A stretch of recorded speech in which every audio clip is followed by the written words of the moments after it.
and really, it's just a blessing to be part of just an incredible group of people that performed before me tonight.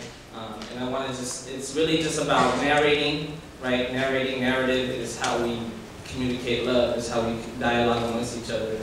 And so, definitely when you leave this space, let those narratives of those people and even yourselves, right? Go beyond these walls, right? Go beyond the car ride home and to the different spaces that we all go to. And so this piece is called Hard. Y'all can hear me? Yeah? Motherfucker, I'm hard! I am the epitome and sole definition of hard. I'm the culmination of everything hard wrapped into an epic expression of hard. I am brass knuckle hard. I am that never smiles in pictures, instead I pucker my lips hard.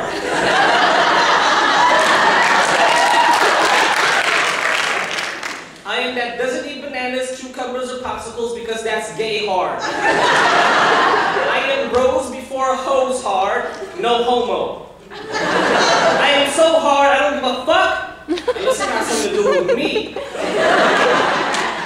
I am so hard the words love, cute, pink, and ponies don't exist in my vocabulary hard.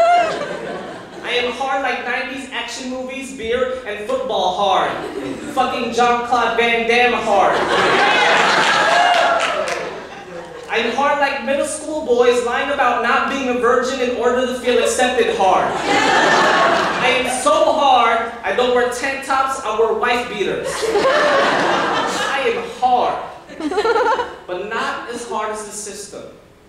Not as hard as poverty-stricken, living conditions where the state doesn't seem to listen, where young boys take after their favorite rapper because father is a mystery, a mother's memory. Not as hard as state prisons where young men are locked in, where names are replaced with numbers and innocent birthday pictures no longer exist, just mugshots and fingers on prints. Not as hard as the cold, echoey walls that boxes in our youth and conditions that condition them to only know anger, to express hate, to feed pain. Not as hard as the unforgiving steel bars that steals a son from his mother and their children from their father. Not as hard as the lifeless steel medal of service sent to heartbroken parents whose son just died in the war, whose son would spend sleepless nights in the field of battle, cradling his rifle as if it was his newborn, whose son, once fitted in a uniform, lose a leg, lose an arm, lose your life when you are born into a world where robots teaches us to hope not.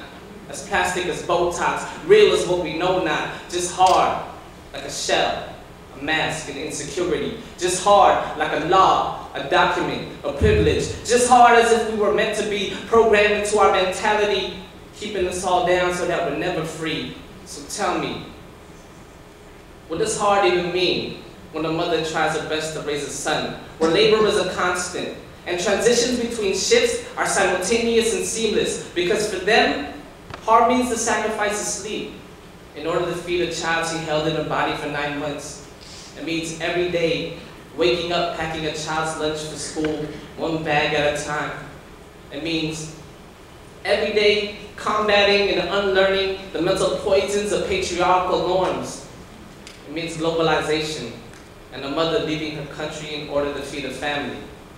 It means that mother missing her children and her children missing their mother, their healer, their teacher, their storyteller, whose stories are that of survival and resistance, whose stories encapsulate greatness, whose stories are often overlooked and dismissed, whose stories transcend the limitations of what language can describe, whose stories are yes hard, but for them, for my mother, for my grandmother, and for every woman that has turned a boy into a man, it was never about being hard.